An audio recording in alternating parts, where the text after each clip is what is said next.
తాకాలోకంకి స్వాగతం. ఈ కంటెంట్ మీకు నచ్చినట్టయితే లైక్ చేయండి, మీ బంధుమిత్రులకి షేర్ చేయండి. ఇప్పటి వరకు సబ్స్క్రైబ్ చేసుకోకపోతే సబ్స్క్రైబ్ బటన్ని నొక్కండి, అదేవిధంగా బెల్ ఐకాన్ని కూడా తప్పనిసరిగా నొక్కండి.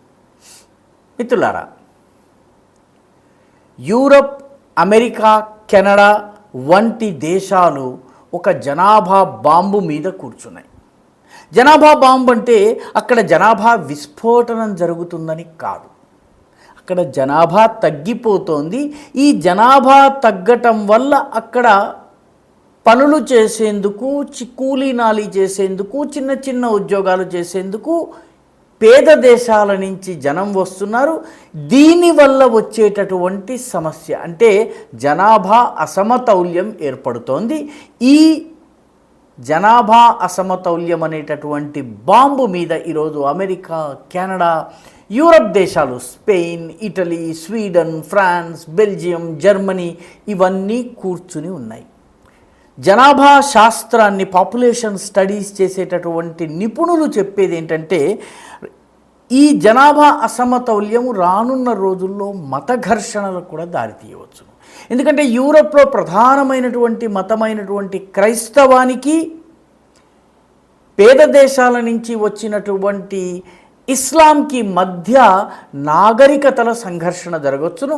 ద క్లాష్ ఆఫ్ సివిలైజేషన్స్ అని శామ్యుయల్ హంటింగ్టన్ అనేటటువంటి అమెరికన్ పొలిటికల్ సైంటిస్టు ఒక 3 దశాబ్దాల క్రితము చెప్పినటువంటి మాట అక్షర సత్యం కాబోతున్నది అని చెప్పి వీళ్ళు హెచ్చరిస్తున్నారు.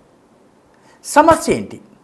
జాగ్రత్తగా చూసినట్టయితే యూరప్లో కానీ, రష్యాలో కానీ, అమెరికాలో కానీ, ఈస్టర్న్ యూరోప్ దేశాలు, పోలాండ్ ఇటువంటి దేశాల్లో కూడాను ఈ పాపులేషన్ ఫర్టిలిటీ రేట్ అంటే ఒక దంపతులు ఇద్దరు ఒక భార్యాభర్త కలిసి పుట్టించేటటువంటి పిల్లలు యావరేజ్, దీన్ని ఫర్టిలిటీ రేట్ అంటారు. ఈ ఫర్టిలిటీ రేట్ 1.1 నుంచి 1.3 వరకు ఉంటుంది.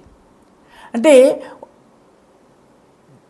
దీని అర్థం ఏంటంటే ఒక 200 మంది ప్రజలు ఉన్నారనుకోండి. ఈ 200 మంది ప్రజల్లో కేవలము నెక్స్ట్ జనరేషన్కి 130 మంది మాత్రమే జన్మిస్తారు. ఆ తరువాత జనరేషన్కి కేవలము 90 మంది మాత్రమే జన్మిస్తారు. ఈ రకంగా ఒక 4-5 జనరేషన్స్ అయ్యేటప్పటికీ యూరోపాయిడ్ పాపులేషన్ అంటే యూరోపియ మూలాలకు చెందినటువంటి జనాభా ఏదైతే ఉందో దీనిలో జననాల రేటు తగ్గుతుంది. వృద్ధులు చనిపోయిన కొద్దీ ఓవరాల్ పాపులేషన్ పడిపోతుంది. కొంతకాలం వరకు వృద్ధులు ఉన్న కారణంగా, జీవన ప్రమాణాలు మెరుగుపడ్డ కారణంగా ఈ పాపులేషన్ తగ్గుదల మనకి కనిపించదు. కానీ యువకుల సంఖ్య తగ్గే కొద్దీ వేరే వేరే దేశాల నుంచి తీసుకుని రావలసినటువంటి కూలి చేసేందుకు, పనులు చేసేందుకు, ఉద్యోగాలు చేసేందుకు వలస తీసుకుని రావలసినటువంటి పరిస్థితి వస్తుంది. ఈ రకంగా గనక చూసినట్టయితే అందరికన్నా తక్కువ ఫర్టిలిటీ రేట్ ఉన్నటువంటి దేశము కొరియా, దక్షిణ కొరియా. ఈ సౌత్ కొరియాలో 0.68% ఫర్టిలిటీ రేట్ ఉంది. దాని అర్థం ఏంటంటే 100 మంది పాపులేషన్ ఇప్పుడు ఉంటే వాళ్లకు కేవలము 34 మంది పిల్లలు నెక్స్ట్ జనరేషన్లో పుడతారు. ఆ పాపులేషన్కి ఆ తరువాతి జనరేషన్లో కేవలము 14 మంది, ఆ తరువాత జనరేషన్లో కేవలము 5 మంది మాత్రమే జన్మిస్తారు. కాబట్టి గ్రోయింగ్ పాపులేషన్ లేదా యువకుల పాపులేషన్ తగ్గిపోతుంది, వృద్ధుల పాపులేషన్ పెరిగిపోతుంది. ఆ దేశము తప్పనిసరి వలసల్ని ప్రోత్సహించవలసి వస్తుంది. కాబట్టి ఇది ఒక ప్రమాద ఘంటిక మొత్తం యూరప్కి, ఈ దేశాలన్నిటికీ కూడాను. అమెరికా వంటి దేశాల్లో అయితే ప్రతి సంవత్సరము 1,80,00,000 మంది మెక్సికన్ చొరబాటుదారులు అమెరికాలోకి ప్రవేశిస్తున్నారు. అక్రమంగా, సక్రమంగా వీళ్ళు అక్కడ పౌరసత్వాన్ని పొందే ప్రయత్నం చేస్తున్నారు, ఓటర్లుగా మారుతున్నారు, కూలీ చేసేందుకు, ఇంట్లో డొమెస్టిక్ సర్వెంట్స్గా పనిచేసేందుకు వస్తున్నారు. నెమ్మదిగా అక్కడి జనాభా యొక్క స్వరూప స్వభావాలని మార్చేస్తున్నారు. సో ఈ పరిస్థితి అన్ని దేశాల్లో జరుగుతుంది. ఇప్పుడు కెనడా ఉంది. కెనడాలో 2100వ సంవత్సరం నాటికి దాదాపు అక్కడ జనాభా 100 మిలియన్ చేరుకుంటుంది. అయితే అందులో యూరోపాయిడ్ పాపులేషన్ అంటే కెనేడియన్ మూలానికి చెందినటువంటి యూరోపియన్ మూలానికి చెందినటువంటి జనాభా కేవలము 15 లక్షలు మాత్రమే ఉండబోతోంది.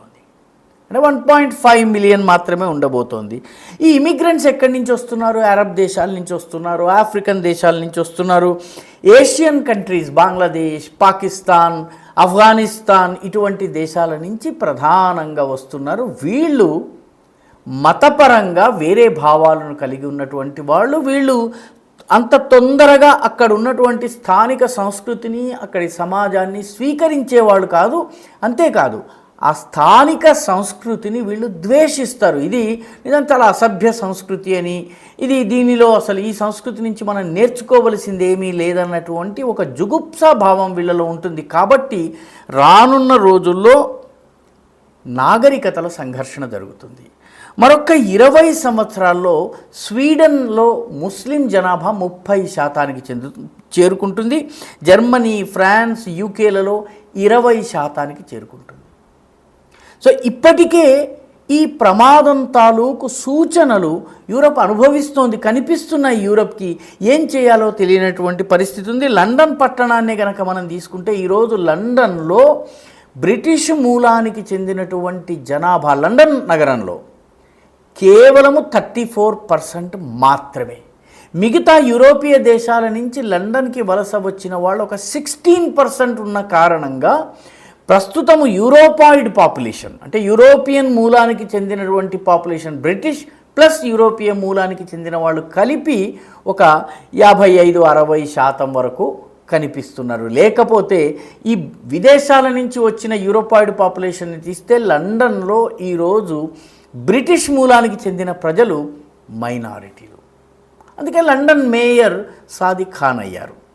కాబట్టి ఈ సమస్య ఇప్పుడు యూరోప్లో ఉన్నటువంటి అన్ని దేశాలను, ముఖ్యంగా పోలాండ్, ఇటలీ, స్పెయిన్ వీటన్నిటిలో ఈ సమస్య రాబోతోంది. స్థానిక జనాభా రేట్లు తగ్గుతున్నాయి. ఇది చాలా పెద్ద ప్రమాద సంకేతము. ముఖ్యంగా పోలాండ్, ఇటలీ, స్పెయిన్లలో అయితే 15% ఇళ్ళు ఖాళీగా ఉంటున్నాయి. ఎందుకంటే జనం లేరు, ఇళ్ళున్నాయి, ఉండేవాళ్ళు లేరు. అక్కడ ప్రభుత్వాలు మొత్తం గ్రామం మీకు $1కి రాసిచ్చేస్తాము, మీరు అక్కడ నివసించాలి, నివసించేటట్లయితే $1కి మీకు ఆ గ్రామాన్ని ఇచ్చేస్తామని ప్రపోజల్స్ కూడా పెడుతున్నాయి. ఎందుకంటే జనాభా ఆ మేరకు అక్కడ తగ్గిపోతుంది. జనాభా తగ్గడం అంటే బయట నుంచి వలస రావడం. కాబట్టి యూరప్లో ఇప్పుడు 2 రకాల ఆలోచనలు నడుస్తున్నాయి. ఒక వర్గము ఈ రకంగా అడ్డు అదుపు లేనటువంటి చొరబాటు మంచిది కాదు, దీనిపైన నియంత్రణ ఉండాలి, కొన్ని దేశాల నుంచి అలౌ చేయాలి, కొన్ని దేశాల నుంచి అలౌ చేయకూడదు అన్నటువంటి వాదన.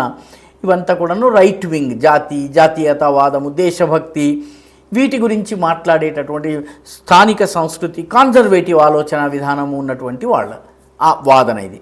మరొక వాదన ఎవరైతే లిబరల్స్ అని, మేధావులని చెప్పుకునేటటువంటి వాళ్ళు ఎవరైతే ఉన్నారో వీళ్ళు అసలు ఇంకా దేశము, దేశభక్తి, సరిహద్దులు ఈ ఎల్లల్ని చెరిపివేయాలి. పూర్తిగా చెరిపివేయటం వల్ల దేశభక్తి, పేట్రియాటిజం, నేషనలిజం వీటన్నిటిని పూర్తిగా రూపుమాపినట్టయితే ఒక సరిహద్దులు లేని ప్రపంచం వచ్చేస్తుంది. అప్పుడు అరబ్ దేశాల నుంచి వచ్చినా కూడా మనకి పెద్ద ఇబ్బంది ఉండదు అనేటటువంటి వాదన.